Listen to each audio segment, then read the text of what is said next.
ಎಲ್ಲೋ ಒಂದು ಕಡೆ ರಾಜ್ಯದಲ್ಲಿ ಸಿದ್ದರಾಮಯ್ಯ ನೇತೃತ್ವದ ಕಾಂಗ್ರೆಸ್ ಸರ್ಕಾರ ಬಂದ ನಂತರದಲ್ಲಿ ಇಂಥ ದೇಶದ್ರೋಹಿಗಳಿಗೆ, ಕೊಲೆಗಡಕರಿಗೆ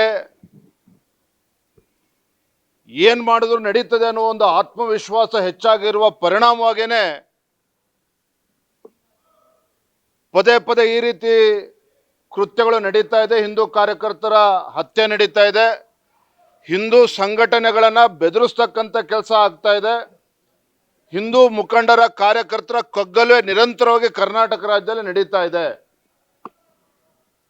ಕರ್ನಾಟಕ ರಾಜ್ಯದಲ್ಲಿ ಗೃಹ ಸಚಿವರು ಬದುಕಿಲ್ವಾ? ಹಾಗಾದ್ರೆ ಕರ್ನಾಟಕ ರಾಜ್ಯದಲ್ಲಿ ಕಾನೂನು ಸುವ್ಯವಸ್ಥೆ ಏನಾಗಿದೆ?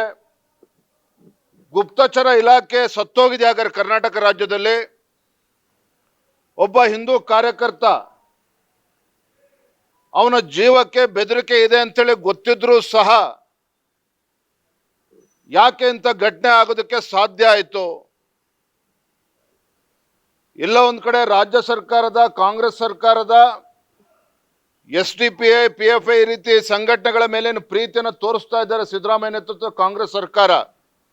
ಇವೆಲ್ಲವೂ ಸಹ ಈ ರೀತಿ ದುಷ್ಕೃತ್ಯವನ್ನು ಮಾಡೋದಕ್ಕೆ, ಕೊಲೆಗಳನ್ನು ಮಾಡೋದಕ್ಕೆ, ಹಿಂದೂ ಕಾರ್ಯಕರ್ತನ ಬೆದರಿಸೋದಕ್ಕೆ ಒಂದು ರೀತಿ ಅವರಿಗೆ ಶಕ್ತಿ ಬಂದಂತಾಗಿದೆ, ಆನೆ ಬಲ ಬಂದಂತಾಗಿದೆ.